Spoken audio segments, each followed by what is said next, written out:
नमस्कार। आज की इस वीडियो में हम कक्षा 12वीं हिंदी विषय के अंतर्गत कहानी और कहानी की रचना प्रक्रिया के बारे में देखेंगे कि कहानी की परिभाषा क्या है, उनके अंग क्या है, कहानी की रचना किस प्रकार से की जाती है, उनके बारे में हम देखेंगे। कहानी यानी हिंदी कहानी का उद्भव विकास कैसे और किस प्रकार से हुआ, तो सर्वप्रथम अंग्रेजी भाषा में जो कहानियाँ लिखी जाती है, स्टोरी, उनका अनुकरण किया बांग्ला भाषा वालों ने और बांग्ला का अनुकरण करके हमारे हिंदी में कहानी लेखन प्रारंभ हुआ। अगर हम देखें हमारे प्राचीन इतिहासों के माध्यम से, तो प्राचीन काल से ही मौखिक कहानी हर कोई व्यक्ति जो है अपना जो है दादी है, नानी है, उनसे कहानी बचपने में सुने हैं और सुनाए हैं। तो जो मौखिक रूप से बोला जाता है वो एक प्रकार से मौखिक कहानी है। इसके अतिरिक्त एक भाषा से दूसरे भाषा में अनुवाद करके जो कहानी लिखी जाती है उसको अनुदित कहानी, और मूल रूप से जिस भाषा से संबंधित कहानी लिखी जाती है, जिस भाषा में लिखा जाता है, वो कहलाता है मौलिक कहानी। अब अपन आते हैं कहानी का हमारे जीवन में क्या संबंध है, इसके बारे में हम देखते हैं। तो कहानी का हमारे जीवन में क्या संबंध है, तो कहानी मानवीय जीवन से घनिष्ठ संबंध है, यानी कहानी का हमारे मानव जीवन से घनिष्ठ संबंध है। आदिम युग से ही कहानी मानव जीवन का मुख्य अंग रही है। यह मानवीय जीवन का एक ऐसा अंग है कि प्रत्येक मनुष्य किसी न किसी रूप से कहानी सुनता और सुनाता है। किसी न किसी रूप से मनुष्य जो है कहानी सुनता है और क्या करता है, सुनाता है। विचारों का आदान प्रदान इस संसार का एक अनूठा नियम है। हर व्यक्ति जो है अपने विचार को दूसरे व्यक्ति को सुनाता है और दूसरा व्यक्ति अपने विचार को सामने वाले व्यक्ति को सुनाता है। इसलिए इस संसार में प्रत्येक मनुष्य में अपने अनुभव बांटने और दूसरों के अनुभव जानने की प्राकृतिक इच्छा होती है। यहाँ प्रत्येक मनुष्य अपने विचारों, अनुभवों, वस्तुओं का आदान प्रदान करता है। हम अपनी बातें किसी को सुनाना और दूसरों की बातें दूसरों की सुनना चाहते हैं। इसलिए यह सत्य है कि इस संसार में प्रत्येक मनुष्य में कहानी लिखने का मूल भावना है। इसमें ये बताने का प्रयास किया है कि हर व्यक्ति के अंदर कोई ना कोई चीज़ें रहती है जिनको वो दूसरे व्यक्ति को सुनाना चाहता है, और दूसरा व्यक्ति के पास जो अनुभव, जो विचार रहता है वो किसी तीसरे व्यक्ति को या पहले व्यक्ति को सुनाना चाहेंगे। हर व्यक्ति के अंदर कोई ना कोई कहानी मौजूद रहता है।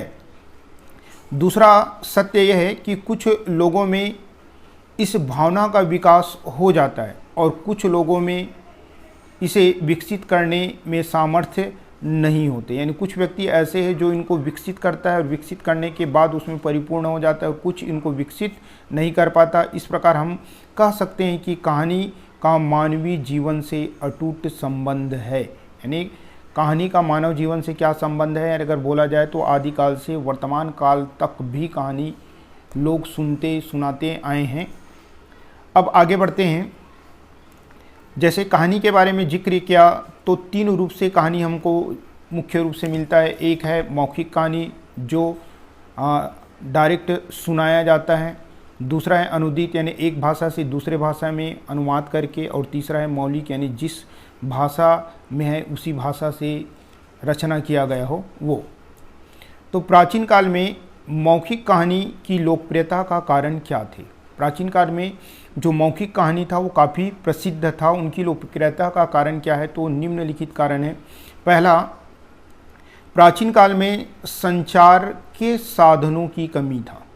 लोग संचार करने के लिए, कम्युनिकेशन करने के लिए उनके पास साधन नहीं थे। जैसे आजकल मोबाइल वगैरह आ गए तो सब आदमी मोबाइल में बिजी रहते, मोबाइल से ही पूरा संचार कर लेते हैं, लेकिन उस ज़माने में ऐसा नहीं था। इसलिए लोग अपना मनोरंजन करने के लिए मौखिक कहानी का सहारा लेते हैं। यानी मौखिक कहानी ही संचार का सबसे बड़ा माध्यम था। दूसरा, प्राचीन काल में मौखिक कहानी धर्म प्रचारकों, संतों के सिद्धांतों और विचारों को लोगों तक पहुंचाने का एक बहुत ही अच्छा माध्यम था। यानी मौखिक यानी कहानी के माध्यम से जो धर्म प्रचारक लोग हैं, जो धर्म के प्रचार करने वाले लोग हैं, जो संत लोग अपने सिद्धांतों और विचारों को लोगों के माध्यम इस माध्यम से लोगों के सम्मुख रखते थे। किसके माध्यम से? मौखिक कहानी के माध्यम से। तीसरा है, मौलिक कहानी की खासियत क्या है? तो समाज में शिक्षा के प्रचार प्रसार का साधन थी। यानी मौलिक कहानी जो है समाज में शिक्षा का जो प्रचार प्रसार होने का एक मूल साधन था। चौथा, प्राचीन काल में मौलिक कहानी ही मनोरंजन का प्रमुख साधन थी। यानी लोग जो है कहानी सुनकर ही समय अपना व्यतीत करते थे, मनोरंजन को कोई साधन वगैरह नहीं था। तो इसमें आपको केयर कर लेना है, ये नीले अक्षर में उसी को मेन पकड़ना है। ये संचार के रूप में उपयोग किया गया, फिर प्रचारक लोग, संतों लोग अपने सिद्धांतों और विचारों के लिए इनका उपयोग किया, उसके बाद शिक्षा के प्रचार प्रसार में, उसके बाद मनोरंजन में प्राचीन जो मौखिक कहानी थी उनका उपयोग किया गया। अब आते हैं आगे, कहानी में ऐतिहासिक पृष्ठभूमि स्पष्ट कीजिए। यानी कहानी का इतिहास कैसे प्रारंभ हुआ, कहानी के बारे में ये अपने को देखना है यहाँ पे। आगे अगर हम देखेंगे तो कहानी की परिभाषा, उसके बाद कहानी के अंगों को अच्छे से ट्रिक के माध्यम से आप लोगों को बताएंगे ताकि आसानी से आप लोगों को समझ में आ सके।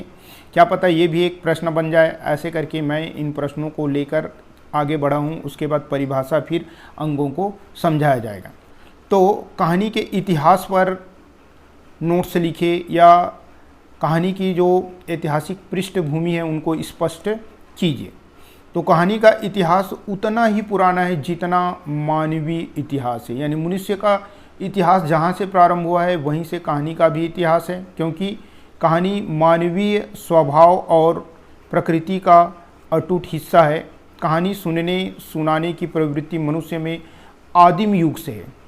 जैसे जैसे मानवीय सभ्यता का विकास होता गया वैसे वैसे कहानी की आदिम कला का विकास होता रहा। कथावाचक कहानियाँ सुनाते गए और श्रोता उनकी कहानियाँ सुनते गए।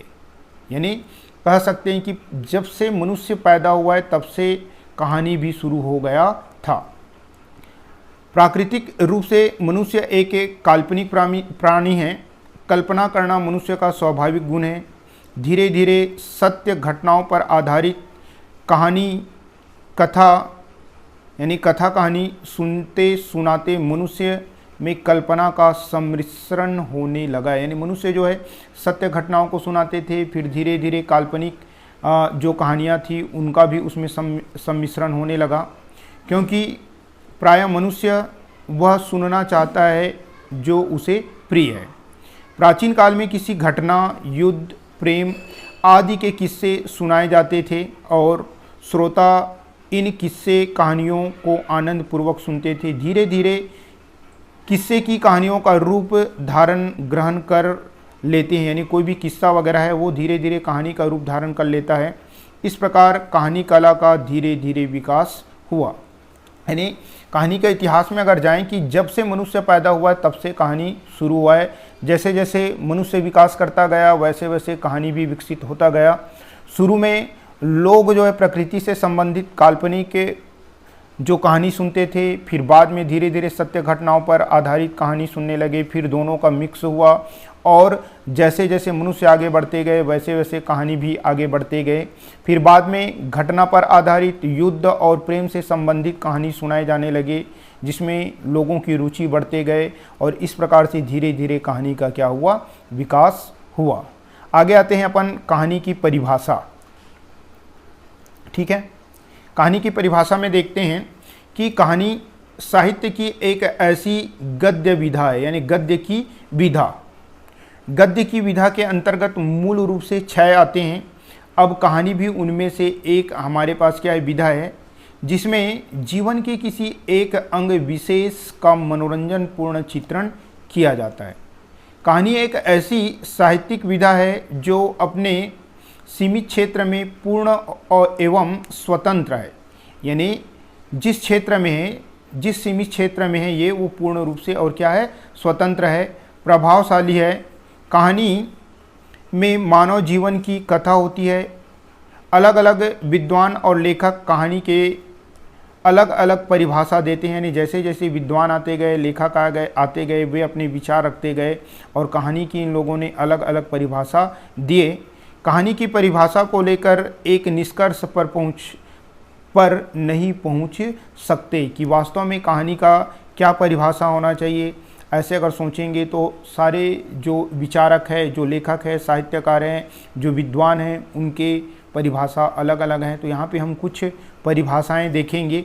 पहला है हमारे पास मुंशी प्रेमचंद, कहानी सम्राट के नाम से इनको जाना जाता है, मुंशी प्रेमचंद को, जिन्होंने 300 से अधिक कहानी लिखे और मानसरोवर में आपके पास इनका संग्रहण है 300 से अधिक कहानी। तो मुंशी प्रेमचंद के अनुसार कहानी की परिभाषा देख लेते हैं। कहानी एक ऐसी रचना है जिसमें जीवन के किसी एक अंग या मनोभाव को प्रदर्शित करना ही कहानीकार का उद्देश्य होता है। यानी इसमें जिस पात्र के बारे में लिखा जा रहा है, जिस नायक के बारे में लिखा जा रहा है, उसके जीवन के किसी एक अंग या मनोभाव को यहाँ पे क्या किया जाता है, लिखा जाता है। चलिए दूसरा आ जाते हैं अज्ञे के अनुसार। अज्ञे जी क्या कहते हैं, कहानी एक सूक्ष्मदर्शी यंत्र है जिसके नीचे मानवीय अस्तित्व के दृश्य खुलते हैं, मानव के जो अस्तित्व हैं उनके दृश्य खुलते हैं, ऐसे अज्ञे जी का कहना है। हडसन के अनुसार कहानी में चरित्र व्यक्त होती है, कहानी के माध्यम से जिस पात्र का हम वर्णन कर रहे हैं, उसके कहानी सुना रहे हैं, उनके चरित्र का वर्णन होता है। कहानी के माध्यम से उस व्यक्ति के चरित्र पूर्णतः व्यक्त होता है। आगे देखते हैं कहानी के जो अंग हैं उन अंगों के बारे में। कहानी के मुख्यतः 6 अंग होते हैं और आपके पास अभी हम देखें कहानी की परिभाषा और अंगों से रिलेटेड ही प्रश्न मुख्य रूप से बनेंगे। अंगों को ही कई बार पेपर में दे चुका है कि कहानी के अंगों को लिखे, तो ये 6 अंगों को लिखेंगे, 3 अंक रहेगा। अगर थोड़ा थोड़ा उनका डिटेल कर देंगे, वर्णन कर देंगे, तो कम से कम आपको पूर्णतः 3 में 3 अंक मिलेगा। कम से कम 9 से 10 लाइन या 15 लाइन तक अधिकतम आपको लिखना है। तो ट्रिक के माध्यम से देखते हैं क्या है हमारे पास ट्रिक। कचक दे भाव, ये क च दे भाऊ, तो इसी के माध्यम से कहानी के जो 6 अंग है उन अंगों का नाम यहाँ पे हमको पता चल जाएगा। क शब्द से हमारे पास क्या, कथानक या कथा वस्तु, ये पहला हो गया क। उसके बाद च से चरित्र चित्रण या उसी को हम बोलते हैं पात्र। फिर का है सेकेंड का, तो कथोपकथन या उसी को बोला जाता है संवाद। दे से देश काल या उसी को वातावरण, यानी देश काल वातावरण के रूप में रहता है ये। उसके बाद है भा से भाषा शैली और ऊ से आपका क्या हुआ, उद्देश्य। तो याद करने का ट्रिक क्या हुआ, कचक दे भाव। तो उसके माध्यम से पहला हमारे पास हुआ क्या, कथानक या कथा वस्तु, दूसरा चरित्र चित्रण या पात्र, तीसरा कथोपकथन अथवा संवाद, चौथा देश काल व वातावरण और पांचवा है भाषा शैली और ऊ से आपका लास्ट क्या है, उद्देश्य। 6 नंबर में अगर आ जाए तो संक्षिप्त में अंगों के बारे में अगर बोला जाए तो इस प्रकार से अगर आप वर्णन करेंगे तो इतना लिखने पर आपको 3 में पूरा 3 अंक आपको मिलेंगे। शॉर्टकट में उसके बाद इनके बारे में और डिटेल से देखेंगे, एक एक के बारे में अगर 3 अंक आ जाए तो किस प्रकार से आपको लिखना है। पहला है कथानक या कथा वस्तु, कहानी का अनिवार्य अंग है, यानी कहानी का ये प्रथम अंग है। इसमें एक व्यक्ति की चरित्र का प्रारंभिक, मध्य तथा समापन स्थिति की उपस्थिति आवश्यक है। यानी जब भी कोई कथानक लिखेंगे, किसी के बारे में कहानी लिख रहे हैं, किसी व्यक्ति के बारे में, तो उनकी जीवन की प्रारंभिक, मध्य और अंतिम तीनों की उपस्थिति उसमें होना बेहद जरूरी है। दूसरा है चरित्र चित्रण, जिसे पात्र कहते हैं, यानी जो व्यक्ति वहाँ पे अपना रोल अदा करता है वो पात्रों के व्यक्तित्व का सहज विकास और विश्वसनीयता ही चरित्र चित्रण है। इस तत्व की प्रभावी उपस्थिति अति आवश्यक है, क्योंकि जो पात्र रहेंगे उस पात्र के व्यक्तित्व का प्रभाव जो है कहानी के ऊपर पड़ेगा और उस व्यक्तित्व की जो सहज विकास है और उस विश्वसनीयता ही एक प्रकार से चरित्र चित्रण है। तीसरा है कथोपकथन या संवाद, जो पात्र लोग एक दूसरे से बात करेंगे अपनी भाषाओं के माध्यम से, तो वही एक प्रकार से क्या है, संवाद है। संवाद यानी होता है बातचीत करना, यानी कहानी के संवाद पात्रानुकूल छोटा छोटा होना चाहिए, जो कहानी के पात्र को सजीव व स्वाभाविक बनाते हैं। चौथा है देश काल वातावरण। कहानी के देश काल के अनुसार वातावरण स्वाभाविक है, यानी जो कहानी जो है किस देश के बारे में लिख रहा है, उनका वातावरण क्या है, ये दोनों का समावेश होना कहानी में जरूरी है। अर्थात जिस समय क्षेत्र से कथानक चुना गया है उनका जीवंत चित्रण कहानी में हो। उसके बाद है कोई भी कहानी किसी भाषा में लिखा जाता है तो कौन सी भाषा और कौन से शैली का प्रयोग हुआ, इनको देखेंगे। भाषा विचार अभिव्यक्ति का माध्यम होता है। कहानी में पात्रों के विचार संवाद के माध्यम से प्रकट होता है, अतः पात्रों की भाषा चरित्र के अनुरूप होना चाहिए। छठवां है उद्देश्य। कहानी का कोई ना कोई उद्देश्य, हर कहानी में कोई ना कोई संदेश हमको मिलता है, इसलिए कहानी में उद्देश्य और संदेश होना आवश्यक है। यदि कहानी में किसी समस्या को चुना है तो उसका निदान भी प्रस्तुत होना चाहिए। इस प्रकार से संक्षिप्त में हुआ। अब एक एक को यदि प्रश्न बना देगा तो उनका वर्णन आपको कैसे करना है, तो एक एक के बारे में यहाँ पे डील देखते हैं। मान लीजिए आपको कहानी के कथानक या कथा वस्तु के बारे में लिखे, ऐसे अगर प्रश्न बना दिया जाए तो आपको क्या और कैसे लिखना है। कथानक या कथा वस्तु के बारे में उधर संक्षिप्त में देख लिए थे। यह कहानी का पहला और सर्वप्रथम तत्व है या अंग है। कहानी के प्रारंभ से अंत तक जो कुछ भी कहा जाए उसे कथानक या कथा वस्तु कहते हैं। कहानी में घटित होने वाली घटनाएं ही उनका कथानक होता है। यह कहानी का मूलाधार होता है। इसमें आरंभ, मध्य और अंत 3 भागों में विभाजित किया जा सकता है। अब इससे रिलेटेड मान लीजिए आपको प्रश्न बना दिया जाए। प्रश्न क्या है, कहानी का केंद्र बिंदु, जो कहानी होता है उसका केंद्र बिंदु यानी मेन पॉइंट आपका कथानक होता है, ये स्पष्ट कीजिए। ऐसे अगर प्रश्न बनाएगा और 3 अंकों में आएंगे तो आपको इतना लिखेंगे तो जरूर 3 में 3 अंक आपको मिलेंगे। तो वही चीज़ लिखें, कहानी में प्रारंभ से अंत तक जटिल सभी घटनाओं को कथानक कहते हैं, यानी शुरू से लेकर अंत तक जो भी घटनाएं घटित होती है उनको कथानक कहते हैं। कथानक कहानी का प्रथम और महत्वपूर्ण तत्व या महत्वपूर्ण अंग होता है। यही कहानी का मूलाधार होता है। इसे कहानी का प्रारंभिक नक्शा भी कहते हैं। जिस प्रकार कोई मकान बनाने से पहले उनका नक्शा बनाता है, उसी प्रकार कहानी लिखने से पहले उनका कथानक लिखा जाता है। कथानक ही कहानी का केंद्र बिंदु होता है। कथानक ही कहानी का क्या होता है, केंद्र बिंदु होता है। अतः कथानक किसी घटना, अनुभव अथवा कल्पना पर आधारित होता है। आगे उसमें लिखना है कि अभी कहानीकार की बुद्धि में पूरा कथानक आता है, यानी जो कभी कहानीकार जो रहता है उनकी बुद्धि में अचानक पूरा कथा आता है और कभी कहानी का एक सूत्र आता है। केवल एक छोटा सा प्रसंग अथवा पात्र कहानी को आकर्षित करता है, इसलिए कोई एक प्रसंग भी कहानी का कथानक हो सकता है, यानी एक प्रसंग को लेकर भी कहानी लिखा जा सकता है। और कोई एक छोटी सी घटना भी कथानक की प्रमुख घटना हो सकती है। उनके आधार पर लेखक संभावनाओं पर विचार करता है और एक ऐसी काल्पनिक ढांचा तैयार करता है जो संभव हो सके और लेखक के उद्देश्य सारे भी हो, यानी उद्देश्य जो भी हो उन उद्देश्यों से उनका मेल खाना जरूरी है। सामान्यतः कथानक में प्रारंभ, मध्य और अंत के रूप में कथानक का पूर्ण स्वरूप होता है। संपूर्ण कहानी कथानक के इर्द गिर्द घूमती है। इस प्रकार हम कह सकते हैं कि कथानक ही कहानी का केंद्र बिंदु होता है, यानी पूरा कहानी जो है कथानक के इर्द गिर्द घूमता है। इसी कारण से इनको कहानी का केंद्र बिंदु कहा जाता है। आगे बढ़ते हैं। कोई कहानी है, कहानी अगर सिंपल सामान्य रूप से चल रहा है तो उसमें रोचकता नहीं होता, तो कहानी में कोई ना कोई द्वंद्व वगैरह होना जरूरी है, कोई ना कोई तनाव, कोई ना कोई असहमति होना जरूरी, तभी कहानी जो है रोचक बनता है। तो यही प्रश्न बनेगा आपके पास, कथानक में द्वंद्व क्यों आवश्यक है? क्योंकि द्वंद्व होगा तभी कहानी में एक प्रकार से रोचकता आएगा, तभी कहानी जो है क्या होगा, गतिशील होगा। तो क्या लिखेंगे, कथानक के महत्वपूर्ण तत्वों में से द्वंद्व का महत्वपूर्ण स्थान है। द्वंद्व से कथानक को गति मिलती है।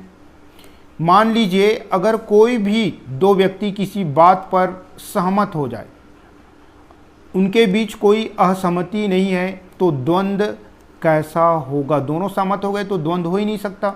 अगर एक सहमत है और एक असहमत है तब द्वंद्व होगा, तनाव होगा। बिना द्वंद्व और तनाव असहमति के बातचीत आगे नहीं बढ़ती।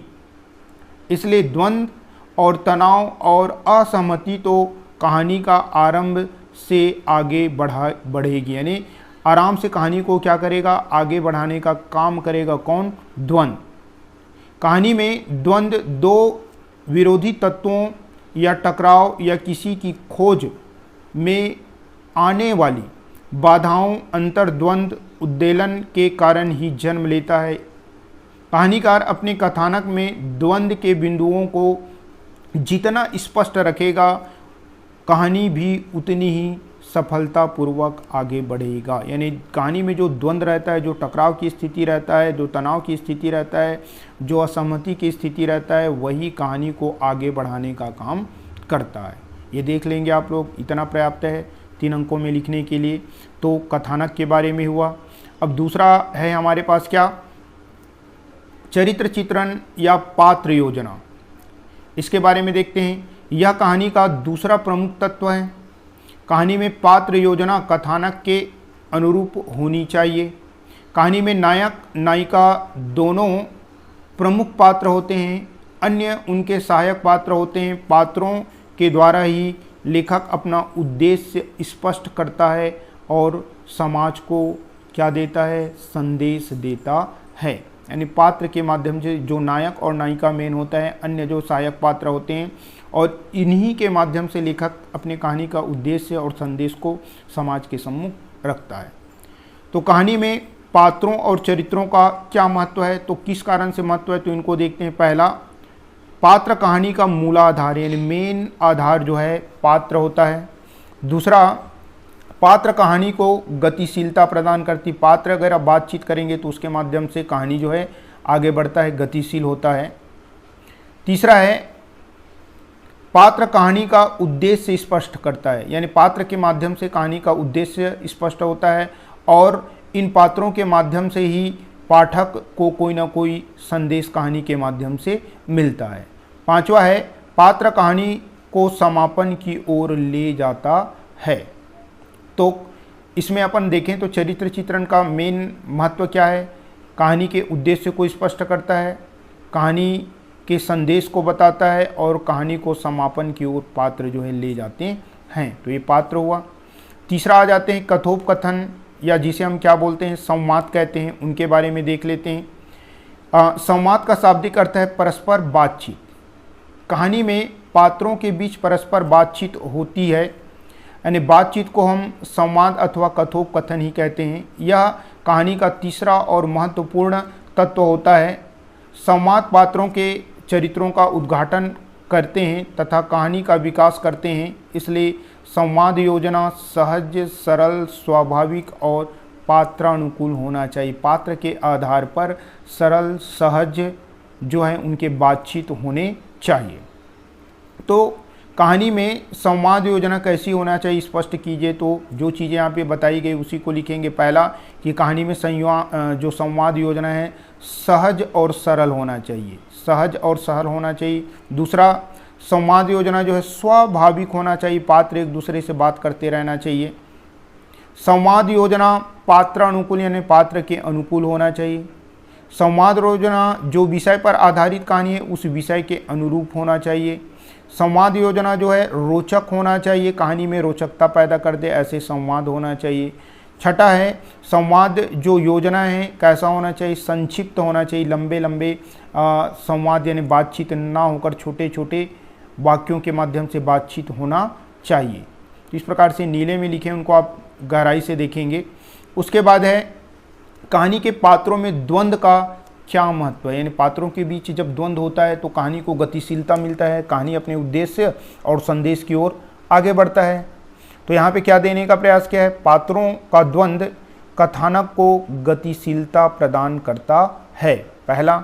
दूसरा में पात्रों के द्वंद्व से ही, यानी पात्रों के द्वंद्व से ही पात्रों के चरित्र का उद्घाटन होता है। जैसे जैसे द्वंद्व होगा उसके आधार पर लोगों को पता चल जाएगा कि कौन नायक है और कौन खलनायक है। उसके बाद पात्रों के द्वंद्व से ही कहानी का उद्देश्य पता चलता है कि पात्र किस चीज़ के लिए लड़ाई लड़ रहे हैं, उनके बीच द्वंद्व हो रहा है, उनका मेन उद्देश्य क्या है, ये आपको पता चल जाता है। पात्रों के द्वंद्व से ही लेखक पाठकों को क्या देता है, संदेश देता है। उसके बाद है इनके द्वारा ही कहानी को क्या बनाया जाता है, रोचक बनाया जाता है द्वंद्व के माध्यम से।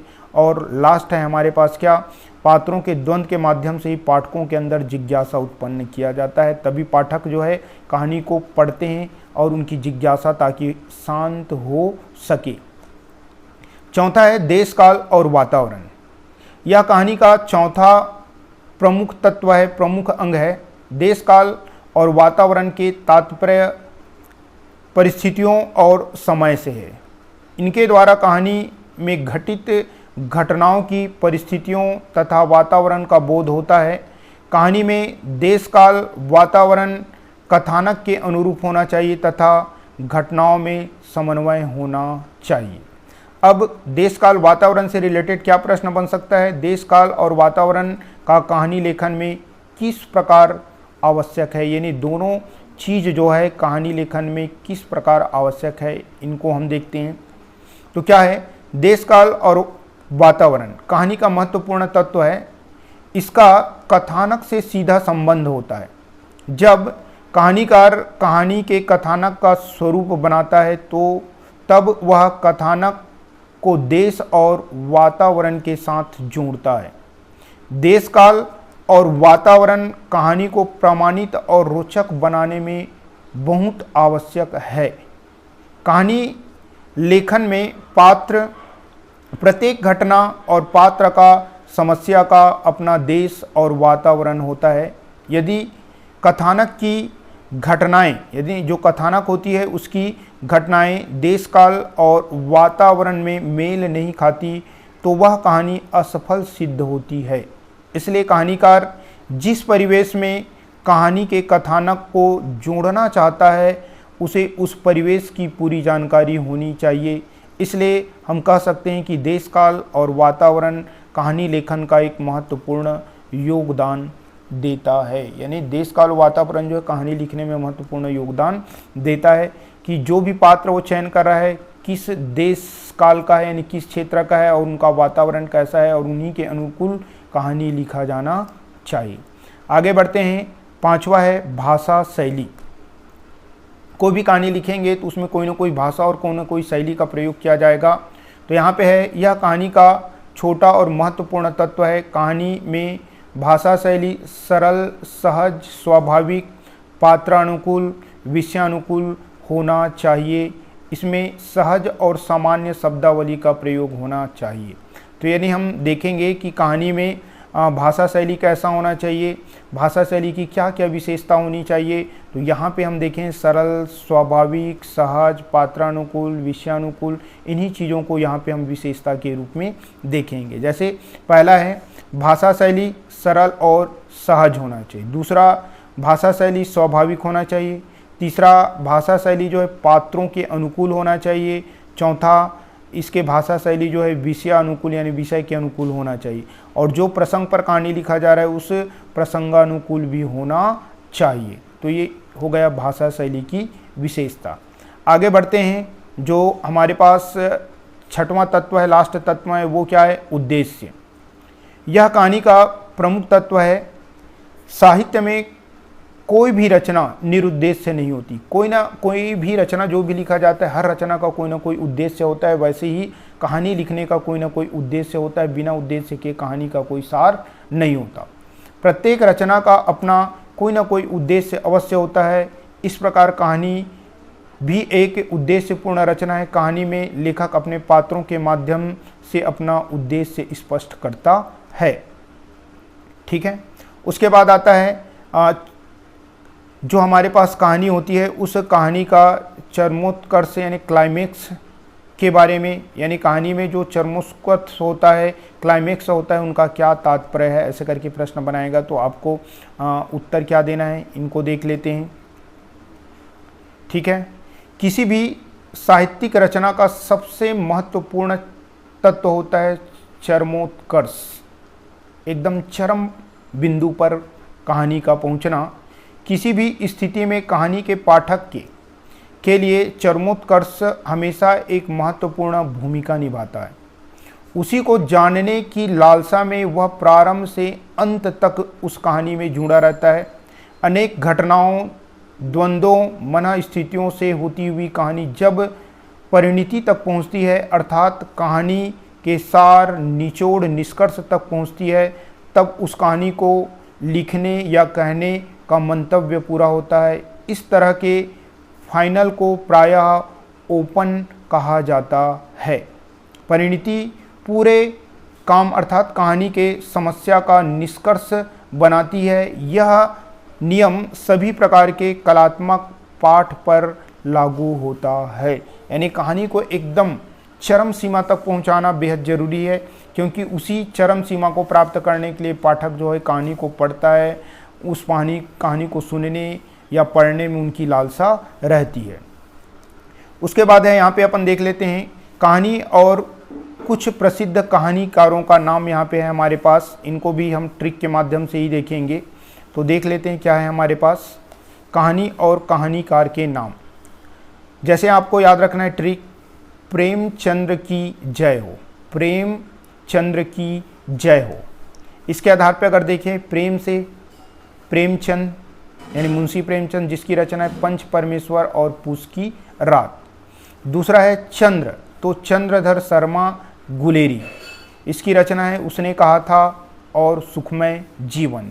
की शब्द से आता है किशोरीलाल गोस्वामी, यानी की शब्द से है किशोरीलाल गोस्वामी, इसकी रचना है इंदुमती। जय शब्द से आता है जयशंकर प्रसाद, ये भी कहानी में काफ़ी फेमस था। इनकी कहानी जयशंकर प्रसाद जी की रचना का नाम है पुरस्कार, जिसे आप लोग 10वीं में पढ़े हैं। और हो शब्द से हरिशंकर प्रसाई, भोला राम का जीव, ये कहानी भी पुराना 12वीं के बुक में था। हरिशंकर प्रसाई जो 10वीं में अपनी अपनी बीमारी नामक पाठ जो व्यंग है उनके राइटर है, लेखक हैं। तो इस प्रकार से आपको याद रखना है प्रेमचंद की जय हो। प्रेम यानी प्रेमचंद, चंद्र यानी चंद्रधर शर्मा गुलेरी, की यानी किशोरीलाल गोस्वामी, जय यानी जयशंकर प्रसाद और हो यानी हरिशंकर प्रसाई, हर से हा से।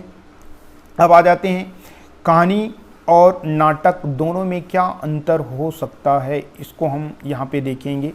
तो पहला बिंदुओं के आधार पे देखते हैं कहानी और नाटक में क्या अंतर है। काव्य, तो देखेंगे कहानी एक कैसा काव्य है, तो एक प्रकार से श्रव्य काव्य है जिनको सुनकर ही आनंद लिया जा सकता है, जबकि नाटक जो है श्रव्य और दृश्य दोनों काव्य है, यानी इनको हम सुनकर साथ ही साथ देखने में ज़्यादा आनंद आता है रंगमंचन के माध्यम से। दूसरा है आकार देखते हैं, तो कहानी का आकार छोटा होता है और नाटक का आकार क्या होता है, बड़ा होता है। कहानी छोटा, नाटक बड़ा आकार का। रंगमंचन, कहानी को रंगमंचन करना अनिवार्य नहीं, लेकिन नाटक का एक अनिवार्य अंग है रंगमंचन। विशेष महत्व होता है रंगमंचन का कहानी में। पूर्णता, कहानी अपने आप में कब पूर्ण होता है, जब कोई लेखक कहानी को लिखता है तो कहानी अपने आप में पूर्ण हो जाता है।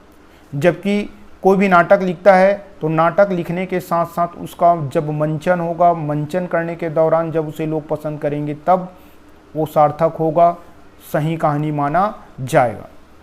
समानता देखते हैं, मान लीजिए आपको कहानी और नाटक में समानता पूछ दिया जाए तो आप क्या करोगे। तो हमारे पास ये है, पहले तो आपको यूं ही याद रखना है, कैसे कि कहानी के जो 6 अंग है वही 6 अंग 6 तत्व जो है नाटक के भी है, तो 6 समानता तो वही हुए। कचक दे भाव के आधार पे पहला आपके पास क्या हो जाएगा, कथानक। पहला कथानक, यानी कहानी का केंद्र बिंदु कथानक होता है, तो वैसे ही नाटक का केंद्र बिंदु भी क्या होता है, कथानक। दूसरा, कहानी एक कहानी होती है और नाटक भी एक क्या होती है, कहानी। तो ये हो गया पहला कथानक हमारे पास। और दूसरा पात्र, तो इसमें भी पात्र होते हैं, नाटक और कहानी दोनों में पात्र। ये लोग बात करेंगे तो संवाद यानी कथोपकथन, तो इसमें भी संवाद होता है।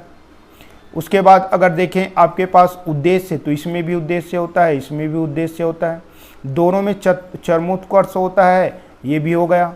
उसके बाद क्रमिक विकास होता है कहानी में, तो नाटक में भी क्रमिक विकास होता है। कहानी में परिवेश होते हैं, तो नाटक में भी परिवेश होते हैं। पात्रों के मध्य द्वंद्व होता है, तो इसमें भी पात्रों के मध्य द्वंद्व होता है। तो 6 तो आपको ऐसे ही याद रहेगा और 6 ही प्राप्त है, ज़्यादा रटने की, ज़्यादा देखने की जरूरत नहीं है। कचक दे भाव के अंतर्गत दोनों में समानता आपको मिल जाएगी। इस प्रकार से हमारा ये कहानी लेखन समाप्त हुआ। वीडियो देखने के लिए आप सभी को बहुत बहुत धन्यवाद। अच्छे लगे तो लाइक करें, सब्सक्राइब करें, अपने दोस्तों को सेंड करें। पुनः वीडियो देखने के लिए आप सभी को बहुत बहुत धन्यवाद।